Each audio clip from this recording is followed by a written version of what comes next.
ಜನನಿ ಸುದ್ದಿವಾಹಿನಿ ವೀಕ್ಷಕರಿಗೆ ನಮಸ್ಕಾರ. ನಾನು ರಮೇಶ್ ಹೆಗಡೆ, ಗುಂಡುಮನೆ. ಸಂತ್ರಸ್ತರಿಗೆ ಭೂ ಹಕ್ಕು ಕಲ್ಪಿಸಿ ಮಲೆನಾಡು ರೈತರ ಹೋರಾಟ ಸಮಿತಿಯ ಆಗ್ರಹ. ಉಪವಿಭಾಗಾಧಿಕಾರಿಗಳ ಕಚೇರಿ ಎದುರು ಪ್ರತಿಭಟನೆ. ಮಡೇನೂರು, ಲಿಂಗನಮಕ್ಕಿ ಸೇರಿದಂತೆ ಈ ಭಾಗದ ವಿವಿಧ ಜಲವಿದ್ಯುತ್ ಯೋಜನೆಯಲ್ಲಿ ಭೂಮಿ ಕಳೆದುಕೊಂಡು ಸಂತ್ರಸ್ತರಾಗಿ ಅಂದಿನಿಂದಲೂ ಕೆಪಿಸಿ ಭೂಮಿಯಲ್ಲಿ ಕೃಷಿ ಮಾಡಿಕೊಂಡು ಬಂದಿರುವ ಮುಳುಗಡೆ ಸಂತ್ರಸ್ತರಿಗೆ ಮತ್ತು ಅರಣ್ಯ ಭೂಮಿಯಲ್ಲಿ 6 ದಶಕಗಳಿಂದಲೂ ಸಾಗುವಳಿ ಮಾಡುತ್ತಾ ಬಂದಿರುವ ರೈತರಿಗೆ ಹಕ್ಕುಪತ್ರ ನೀಡಬೇಕು ಎಂದು ಆಗ್ರಹಿಸಿ ಮಲೆನಾಡು ರೈತ ಹೋರಾಟ ಸಮಿತಿ ಗುರುವಾರ ಇಲ್ಲಿನ ಉಪ ವಿಭಾಗಾಧಿಕಾರಿ ಕಚೇರಿ ಎದುರು ಪ್ರತಿಭಟನೆ ನಡೆಸಿತು. ಈ ವೇಳೆ ಸಮಿತಿಯ ಸಂಚಾಲಕ ತೇನಾ ಶ್ರೀನಿವಾಸ್ ಮಾತನಾಡಿ, ಈ ಹಿಂದೆ ಭೂ ಸ್ವಾಧೀನ ಪಡೆದ ಭೂಮಿಯನ್ನು ಅದೇ ಉದ್ದೇಶಕ್ಕೆ ಬಳಸಿಕೊಳ್ಳದಿದ್ದರೆ 5 ವರ್ಷದ ನಂತರ ಭೂ ಸ್ವಾಧೀನ ಕಾಯ್ದೆಯ ಪ್ರಕಾರ ಅದು ರದ್ದಾಗಲಿದೆ. ಅಂತೆಯೇ ಕೆಪಿಸಿ ಅಂದು ಭೂಮಿ ಪಡೆದಿರುವ ಉದ್ದೇಶಕ್ಕೆ ಬಳಕೆ ಆಗದೆ ರೈತರು ಕೃಷಿ ಮಾಡುತ್ತಿರುವ ಭೂಮಿಯನ್ನು ರೈತರಿಗೆ ಕೊಡುವುದಕ್ಕಿರುವ ಸಮಸ್ಯೆ ಆದರೂ ಏನು ಎಂದು ಪ್ರಶ್ನಿಸಿದ ಅವರು, ಶರಾವತಿ ಸಂತ್ರಸ್ತರ ಅರ್ಜಿ ಕೂಡ ತೆಗೆದುಕೊಳ್ಳದ ಪರಿಸ್ಥಿತಿ ಇಲ್ಲಿಯ ಕಚೇರಿಯಲ್ಲಿ ಬಂದಿದೆ ಮತ್ತು ಅರ್ಜಿ ಪಡೆದು ವರ್ಷವಾದರೂ ಸಂಬಂಧಪಟ್ಟ ಕ್ರಮಕ್ಕೆ ಮುಂದೆ ಹೋಗದಿರುವ ಉದಾಹರಣೆಗಳು ಇಲ್ಲಿದೆ ಎಂದು ಆಕ್ರೋಶ ವ್ಯಕ್ತಪಡಿಸಿದರು. ಅಧಿಕಾರಿಗಳಿಗೆ ಮತ್ತು ರಾಜಕಾರಣಿಗಳಿಗೆ ಬದುಕು ಕೊಟ್ಟವರೇ ರೈತರು, ಆದರೆ ರೈತರನ್ನು ಕಡೆಗಣಿಸಲಾಗುತ್ತಿರುವುದು ವಿಪರ್ಯಾಸ ಎಂದು ಅವರು ವಿಷಾದ ವ್ಯಕ್ತಪಡಿಸಿದರು. ಶರಾವತಿ ಸಂತ್ರಸ್ತರ ಕುರಿತು ಸುಪ್ರೀಂ ಕೋರ್ಟ್ನ ಆದೇಶ ಪಾಲಿಸಿಲ್ಲ. ಈ ಕುರಿತು ಪ್ರಧಾನಮಂತ್ರಿಗಳಿಗೂ ಪತ್ರ ಬರೆಯಲಾಗಿತ್ತು. ಅಲ್ಲಿಂದ ಜಿಲ್ಲಾಧಿಕಾರಿ ಕಚೇರಿಗೆ ಸಮಸ್ಯೆ ಪರಿಹಾರಕ್ಕೆ ಸೂಚನೆ ಕೂಡ ಬಂದಿದೆ, ಆದರೆ ಮುಂದೆ ಯಾವ ಕ್ರಮವೂ ಆಗಿಲ್ಲ ಎಂದು ಅವರು ಹೇಳಿದರು. ತಾಲೂಕು ಪಂಚಾಯತಿ ಮಾಜಿ ಅಧ್ಯಕ್ಷ ಮಲ್ಲಿಕಾರ್ಜುನ್ ಹಕ್ರೆ ಮಾತನಾಡಿ, 3 ತಲೆಮಾರು ಕಳೆದರೂ ಶರಾವತಿ ಮುಳುಗಡೆ ಸಂತ್ರಸ್ತರ ಸಮಸ್ಯೆ ಬಗೆಹರಿಯದೆ ಉಳಿದಿರುವುದು ವ್ಯವಸ್ಥೆಗೆ ಅಪಮಾನ. 2 ಬಾರಿ ಮುಳುಗಡೆಯಾದವರು ಇದ್ದಾರೆ ಮತ್ತು 9,000 ಎಕರೆ ಭೂಮಿ ಇದಕ್ಕಾಗಿ ನೀಡಲಾಗಿರುವ ಕುರಿತು ವಿವರ ಕೂಡ ಇದೆ, ಆದರೆ ಇಂದಿಗೂ ಅದು ವಾಸ್ತವವಾಗಿಲ್ಲ ಮತ್ತು ಸಂತ್ರಸ್ತರ ಬದುಕು ಸಂಕಷ್ಟದಲ್ಲಿದೆ ಎಂದು ಹೇಳಿದರು. ಪ್ರತಿಭಟನೆಯಲ್ಲಿ ಅನೇಕ ರೈತರು ತಮ್ಮ ಸಮಸ್ಯೆ ಕುರಿತು ಮಾತನಾಡಿದರು. ಶರಾವತಿ ಮುಳುಗಡೆ ಸಂತ್ರಸ್ತ ಒಬ್ಬ ಅರ್ಜಿ ಕೊಡಕ್ ಬಂದ್ರೆ ಈ ಅರ್ಜಿ ತಗೊಳ್ಳದ್ರೆ ಈ ಕೊಡಸರ ಅಶೋಕ್ ಒಂದು ಎಸಿಗೆ ಅರ್ಜಿ ಕೊಟ್ಟಿದ್ದಾನೆ. ಕೆಲವರು ಮುಖ್ಯಮಂತ್ರಿಗೆ ಅರ್ಜಿ ಬರೀತಾರೆ, ಕೆಲವರು ರಾಷ್ಟ್ರಪತಿಗಳಿಗೆ ಬರ್ತಾರೆ, ಪ್ರಧಾನಮಂತ್ರಿಗೆ ಅರ್ಜಿ ಬರೀತಾರೆ. ಈ ಕೊಡಸರ ಅಶೋಕ್ 1 ವರ್ಷ ಆಯ್ತು ಅರ್ಜಿ ಕೊಟ್ಟು, 1 ವರ್ಷ ಆಯ್ತು. ಅದು ಹೊಸನಗರ ತಹಸೀಲ್ದಾರಿಗೆ ಕಳಿಸ್ಬೇಕು ಅಂತ ಅವನೊಬ್ಬ ಎಸಿ PA ಇಟ್ಕೊಂಡವನೆ. 1 ವರ್ಷ ಆದ್ರೂ ಸಾಗರ ಎಸಿ ಆಫೀಸಿಂದ ಹೊಸನಗರಕ್ಕೆ ಹೋಗಲ್ಲ ಅಂದ್ರೆ ಇವತ್ತು ಏನು ಇದರ ಹಕ್ಕಿಕತ್ತು ಅನ್ನೋದನ್ನ ನೀವು ಆಲೋಚನೆ ಮಾಡಬೇಕು. ಪ್ರಜೆಗಳೇ ಪ್ರಭುಗಳು ಅಂತಾರೆ. ಯಾವಾಗ ಪ್ರಭುಗಳು? ಈ ಚಂದ್ರಶೇಖರ ಪ್ರಜೆಗಳು ಪ್ರಜೆಗಳಿಗೋಸ್ಕರ ಪ್ರಜೆಗಳಿಗಾಗಿ ಅಂತ. ಈ ಎಸಿನ ಡಿಸಿನ ಮುಖ್ಯ ಕಾರ್ಯದರ್ಶಿನ ಮುಖ್ಯಮಂತ್ರಿನ ಈ ರಾಜ್ಯದಲ್ಲಿ ಸಾಕ್ತಿರೋರು ಯಾರು? ಅನ್ನ ಹಾಕ್ತಿರೋರು ಯಾರು? ಟ್ಯಾಕ್ಸ್ ಕಟ್ಟಿ ಅವ್ರಿಗೆ ಸಂಬಳ ಕೊಡ್ತಿರೋರು ಯಾರು? ಹೌದು, ನೀವು ಸಂಬಳ ಕೊಡ್ತಿದ್ದೀರಿ, ಅನ್ನ ಹಾಕ್ತಿದ್ದೀರಿ. ನಿಮ್ಮನ್ನ ಜವಾನ್ರ ಕಣ್ಣಂಗ್ ಕಾಣ್ತಾರೆ ಈ ಆಫೀಸಲ್ಲಿ ಬಂದ್ರೆ. ಆಫೀಸಲ್ಲಿ ಈಗ ಹಾಕ್ತೀನಿ, ಬೋರ್ಡ್ ಹಾಕ್ಸ್ತೀನಿ, ಯಾರು ಒಂದು ನಾಳೆ ಬಾ ಅಂತ ಹೇಳಿ ಮೊನ್ನೆ ಗೋಪಾಲ್ ಕೃಷ್ಣ MLA ಅವರು ಹೇಳಿದ್ದಾರೆ. ಏನಂತ? ಅವ್ರು ಮೀಟಿಂಗ್ ಮಾಡಿ ಆಫೀಸಲ್ಲಿ, ತಾಲೂಕು ಆಫೀಸಲ್ಲಿ ಜನರ ಕೆಲಸ ಆಗ್ತಾ ಇಲ್ಲ, ನಾಳೆ ಬಾ ಅಂತ ಬೋರ್ಡ್ ಹಾಕಿದೆ ಅಂದ್ಯಾರೆ. ಅಲ್ಲಂದ್ರೆ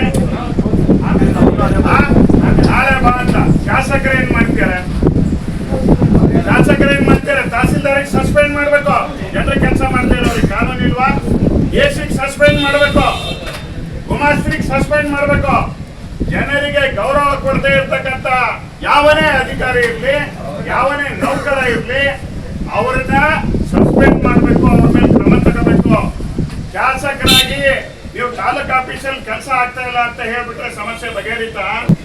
ಆ ಭೂ ಸ್ವಾಧೀನ ಕಾಯ್ದೆ ಪ್ರಕಾರ 5 ವರ್ಷದೊಳಗೆ ಅವ್ರು ಬಳಸ್ಕೊಳ್ದೇ ಇದ್ರೆ, ಕೆಪಿಸಿ ಅವರು ಅಥವಾ ಇನ್ನ ಸಂಸ್ಥೆಯವರು ಬಳಸ್ಕೊಳ್ದೇ ಇದ್ರೆ ಅವರು ಅದನ್ನ ವಾಪಸ್ಸು ರೈತರಿಗೆ ಕೊಡಬೇಕು ಅಂತ ಕರ್ನಾಟಕ ಸರ್ಕಾರದ ಭೂ ಸ್ವಾಧೀನ ಕಾಯ್ದೆಯಲ್ಲಿದೆ. ಗೊತ್ತಾ ನಿಮ್ಗೆಲ್ಲರಿಗಿದು? ಗೊತ್ತೇನ್ರಿ ನಿಮ್ಗಿದು? ಈಗ ಅರ್ಜಿ ಕೊಡ್ರಿ ಅಂತ ಕೊಟ್ಟಿದ್ದಕ್ಕೆ ಮೊದಲು ಗೊತ್ತಿಲ್ಲ. ಆಯ್ತಾ? ಆಯ್ತು. ಮಾಡೋರು, ಭೂಮಿ ಉಣ್ಮೆ ಮಾಡೋರು ನಿಮ್ ಭೂಮಿ ಕಸ್ಕೊಳ್ತಾರೆ ಅಂದ್ರೆ ಸಿಟ್ಟು ಬರಲ್ಲ. ನಿಮ್ ಭೂಮಿನ ಕಾನೂನು ಬಾಹಿರವಾಗಿ ಫಾರೆಸ್ಟ್ ಮಾಡ್ತೀರಿ ಅಂದ್ರೆ ಸಿಟ್ಟು ಬರಲ್ಲ. ನಿಮ್ ಭೂಮಿನ ಹುಲ್ಮನೆ ಗೋಮಾಳ ದನಗಳಿಗೆ ಮುಪ್ಪತ್ತಿರೋದನ್ನ ಫಾರೆಸ್ಟ್ ಮಾಡಿದ್ರೆ ಸಿಟ್ಟು ಬರಲ್ಲ. ಅಲ್ಲಿ ಬೆಳೆಗಾರಲ್ಲ ಒಬ್ಬರು ಫೋಟ ಕಳೆದ್ರೆ ಸಿಟ್ಟು ಬರಲ್ಲ. ರೈತರ ಮಕ್ಕಳು ಉರುಳುಗಾರಲ್ಲಿ ಇವತ್ತವರೆಗೆ ಕರೆಂಟ್ ಕೊಡಕ್ಕಾಗಿಲ್ಲ. ಬಂದಿದ್ದೀವಿ, ಇನ್ನು ನ್ಯಾಯ ಸಿಗಲೇ ಇಲ್ಲ. ನ್ಯಾಯ 2016ವರೆಗೆ 17ನೇ ಸಾಲಿನವರೆಗೆ ಈ ಮುಳುಗಡೆಯ ಸಂತ್ರಸ್ತರ ವಿಷಯದಲ್ಲಿ ವಿಷಯ ಹೋಗ್ಬಿಟ್ಟಿತ್ತು. ಹೋರಾಟ ಮಾಡಿ ಹಿರಿಯರೆಲ್ಲ ಹೋರಾಟ ಮಾಡಿ ಒಂದು 25 ವರ್ಷ ಗ್ಯಾಪ್ ಆಗ್ಬಿಟ್ಟಿತ್ತು. ಯಾರು ಧ್ವನಿ ಮುಳುಗಡೆ ರೈತರ ವಿಷಯ ಗ್ಯಾಪ್ ಆದ ಸಂದರ್ಭದಲ್ಲಿ ನಾವು ತುಂಬ್ರಿಯಿಂದ ಸಾಗರದವರೆಗೆ ಒಂದು ಕಸ್ತೂರಿ ರಂಗನ ಒಂದು ಪಾದಯಾತ್ರೆ ಮಾಡಿದ್ವಿ. ನಾವೆಲ್ಲ ಬಹಳ ದೊಡ್ಡ ಸಂಖ್ಯೆಯಲ್ಲಿ ತಾವೆಲ್ಲ ಬಂದಿದ್ರಿ.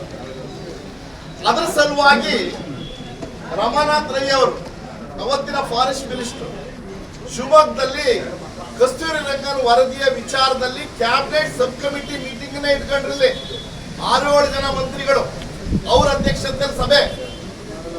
ಅರಣ್ಯದ ಅವತ್ತಿನ ಕಾರ್ಯದರ್ಶಿ ಯಾರು ಮದನ್ ಗೋಪಾಲ್ ಅಂತ ಅವರು ಅವತ್ತಿದ್ರು.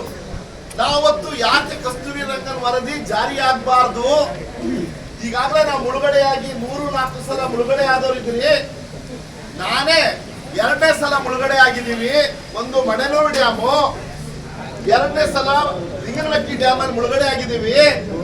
ನಮಗ್ ಸಿಗ್ಬೇಕಾದಂತ ನ್ಯಾಯ ಸಿಗ್ಲಿಲ್ಲ. ಈ ರೀತಿ ಈ ಜಿಲ್ಲೆಯ ಈಗ 50,000 ಕುಟುಂಬಗಳಿಗೆ ಆ ನ್ಯಾಯ ಸಿಗ್ಬೇಕಾಗಿದೆ. ಒಂದೇದು ಕೆಪಿಸಿ ಒಳಗಡೆ ಅಂದ್ರೆ ಮುಳುಗದೆ ಇರೋ ಪ್ರದೇಶ ದಾಖಲೆಯಲ್ಲಿ ಕೆಪಿಸಿ ಅಂತಿದೆ, ಅದರಲ್ಲಿ 15,000 ಕುಟುಂಬಗಳಿದಾವೆ. ಎರಡನೇದು ಫಾರೆಸ್ಟ್ ಲ್ಯಾಂಡ್ ಅಲ್ಲಿ ಇದ್ದಾರೆ. ಫಾರೆಸ್ಟ್ ಏನ್ ತಗೊಂಡೋಗಿ ಪ್ರಾಣಿಗಳ ತರ ಹೋಗಿ ತಗೊಂಡೋಗಿ ಅವ್ರನ್ನ ಬಿಟ್ಟು ಬಂದಿದ್ದಾರೆ.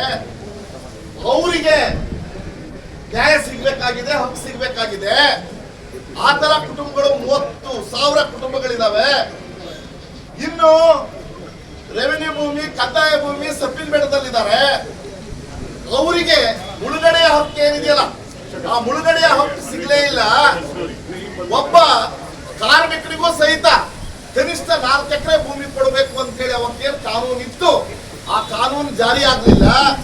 1 ಎಕರೆ ಮುಳುಗಡೆ ಆದ್ರೆ 4 ಎಕರೆ ಕೊಡಬೇಕು ಅನ್ನೋದೇನಿದೆ ಅದು ಜಾರಿ ಆಗ್ಲಿಲ್ಲ.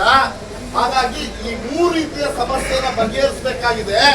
ಮತ್ತೆ ಕಸ್ತೂರಿ ರಂಗನ್ ವರದಿನ ಜಾರಿಗೆ ತಂದು ಶಿವಮೊಗ್ಗ ಜಿಲ್ಲೆಯ ಏನು 500ಕ್ಕಿಂತ ಹೆಚ್ಚು ಗ್ರಾಮಗಳನ್ನ ಮತ್ತೆ ಒಕ್ಕಲಿರಿಸುವಂತ ಪ್ರಯತ್ನ ನೀವು ಮಾಡ್ತಾ ಇದ್ದೀರಿ. ಇದು ಜಾರಿ ಆಗ್ಬಾರ್ದು ಅನ್ನೋದನ್ನ ಅವತ್ತು ನಾವು ಧ್ವನಿ ಎತ್ತುವಂತ ಕೆಲಸ ಮಾಡಿದ್ವಿ. ದೀನಾ ಶ್ರೀನಿವಾಸ್ ಅವರು ಎತ್ತಿದ್ರು, ರಮೇಶ್ ಹೆಗಡೆ ಅಂತ ಹೇಳಿ ನಮ್ ಗೆಳೆಯರು ಮಾತಾಡ್ತಿದ್ರು. ಅವಾಗ ಮದನ್ ಗೋಪಾಲ್ ಹೇಳಿದ್ರು, ನಮ್ಗೆಲ್ಲರಿಗೂ ಆಶ್ಚರ್ಯ, ತಿಳ್ಕೊಳ್ಳಿ ಇದು. ನಮ್ಗೆಲ್ಲ ಆಶ್ಚರ್ಯ ಆಗಿದ್ದೇನು ಅಂದ್ರೆ ಮದನ್ ಗೋಪಾಲ್ ಹೇಳಿದ ಉತ್ತರಕ್ಕೆ ಮದನ್ ಗೋಪಾಲ್ ಹೇಳಿದ್ರು, ಎಲ್ಲಿದೆ ಮುಳುಗಡೆ ರೈತರ ಸಮಸ್ಯೆ? ಭೂಮಿಯ 1967ರಲ್ಲಿ 9,300 ಎಕರೆ ಭೂಮಿ ರಿಲೀಸ್ ಮಾಡಿದೀವಿ. ಅದ್ರ ಹಂಚಿಕೆನೇ ಆಗಿಲ್ಲ. ಹಂಚಿಕೆ ಆಗಿಲ್ಲ ಅಂದ್ರೆ ಸಮಸ್ಯೆ ಏನ್ ಬಂತು? ಹಂಚಿಕೆ ಮಾಡೋದಕ್ಕೆ ರೈತರು ಇಲ್ಲ ಅಂತ ಆಯ್ತು. ಹಂಚಿಕೆ ಆಗ್ಲಿಲ್ಲ ಅನ್ನೋ ಮಾತನ್ನು ಹೇಳಿದಾಗ ಅಲ್ಲಿ ಇರೋಂತ 6-7 ಜನ ಮಂತ್ರಿಗಳಿಗೆ, 5-6 ಜನ ಏನು ಶಾಸಕರಿಗೆ ಬಹಳ ದೊಡ್ಡ ಆಶ್ಚರ್ಯ. 9,300 ಎಕರೆ ಅವತ್ತಿಂದ ಇಲ್ಲಿವರೆಗೂ ಹಂಚ್ತೇನೆ. ಹಾಗೆ ಇಟ್ಟಿರೋದು ಅನ್ಯಾಯ ಅಲ್ವಾ?